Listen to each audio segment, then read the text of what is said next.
آج لوگوں کو پرواہ نہیں کہ روزہ کیا چیز ہے، خام خواہ برباد کر دیتے ہیں۔ ارشاد فرمایا مدنی کریم صلی اللہ تعالی علیہ وسلم نے اگر کسی نے ایک روزہ چھوڑ دیا 100 سال تک رات دن گرمی سردی روزہ رکھتا رہے ایک روزے کا بدلہ ہرگز نہیں ہو سکتا۔ رمضان کے ایک روزے کا بدلہ نہیں ہو سکتا۔ اور یہ بھی کوئی انسانیت ہے کہ اپنے رب سے دھوکہ کرنا، اپنے رب سے چلاکی مارنا؟ جس نے کاروبار دیا، جس نے دھندا دیا، جس نے روزی دی، جس نے اولاد دی، جس نے جوانی دی، جس نے سب کچھ دیا، اس کے احکام میں، اس کے قانون میں ہیرا پھیری۔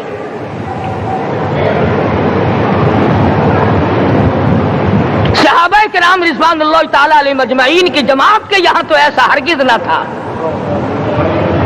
وہ لوگ تو تن من دھن سے اپنے آپ کو قربان کیا کرتے تھے۔ اب آپ خیال فرمائیں کہ رمضان کا 17واں روزہ ہے اور جنگ بدر ہوا ہے۔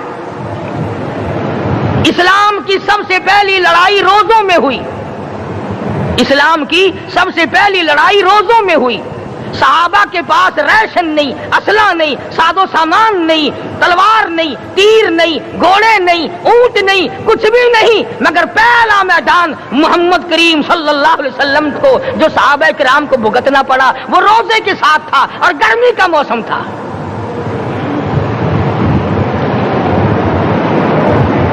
بڑے دکھ کی بات ہے کہ رمضان مبارک گزر گیا، بعض گھر میں گھر والوں نے رمضان کو داخل ہی نہیں ہونے دیا۔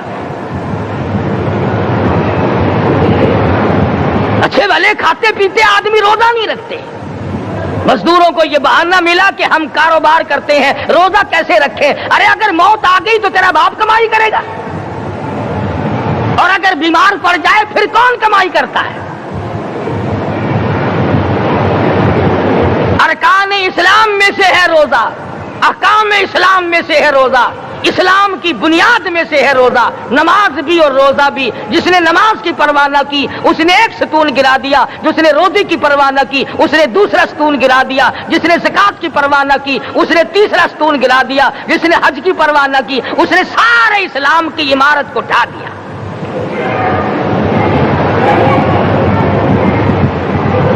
ارشاد فرمایا مدنی کریم صلی اللہ تعالی علیہ وسلم نے کئی لوگ قیامت کے دن اپنی قبر سے اٹھیں گے، ان کے منہ سے کستوری کی خوشبو آ رہی ہوگی۔ لوگ کہیں گے الہی یہ کون لوگ ہیں؟ جواب ملے گا تم کھایا کرتے تھے، تم پیا کرتے تھے، یا روزے رکھا کرتے تھے، روزہ رکھنے والے لوگ ہیں۔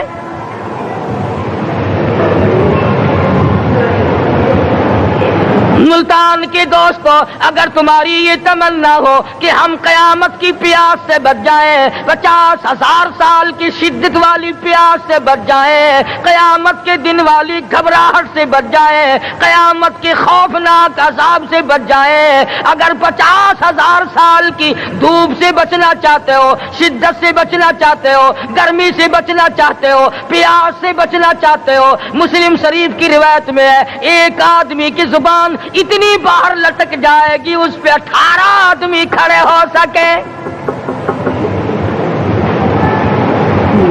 ان تمام پیاسوں سے، گھبراہٹوں سے اگر بچنا چاہتے ہو، اتنی شدید گھبراہٹ آئے گی، اتنا سخت ماحول بن جائے گا۔ قرآن کریم کہتا ہے یا ایھا الناس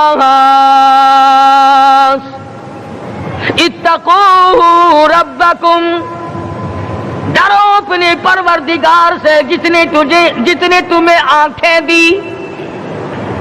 اتقوا ربکم، ڈرو اس پروردگار سے جس نے زبان دی۔ اتقوا ربکم، ڈرو اس پروردگار سے جس نے اولاد دی۔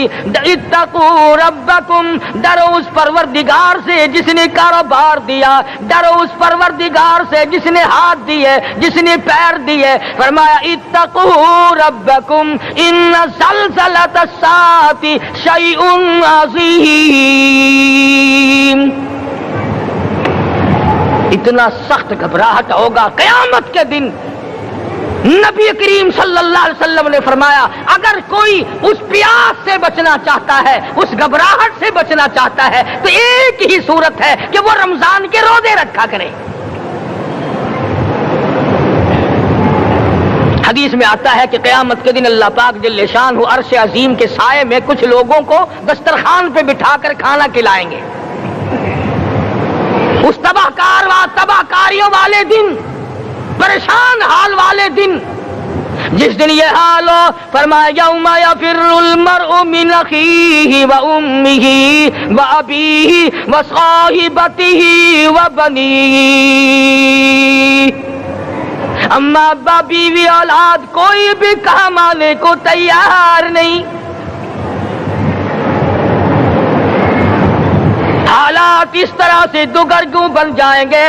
فرمایا کلا اذا بلغت التراقی وقیل من راق وظن انہ الفراق والتفت الساق بالساق الى ربک یومئذ المساق۔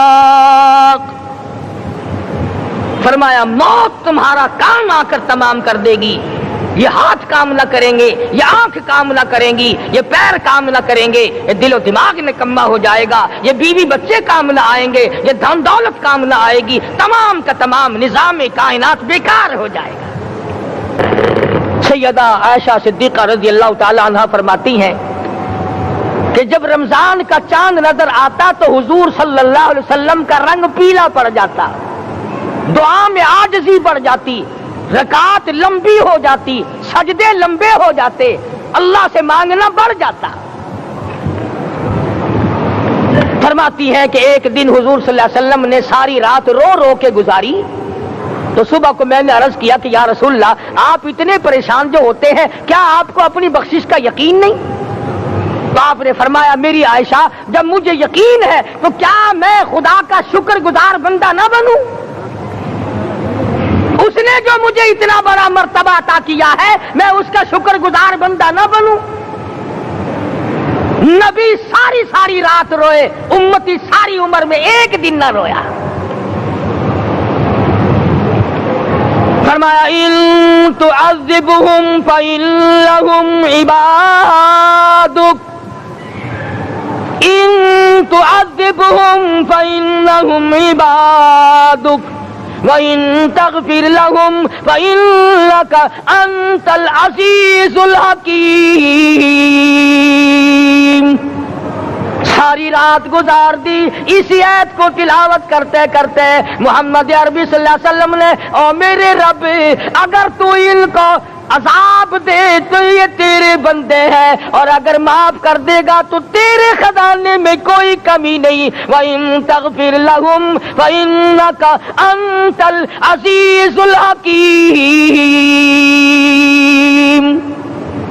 تو بخشنے والا ہے، تو غالب اور حکمتوں کا مالک ہے، تیرے یہاں کون سی کمی آ جائے گی؟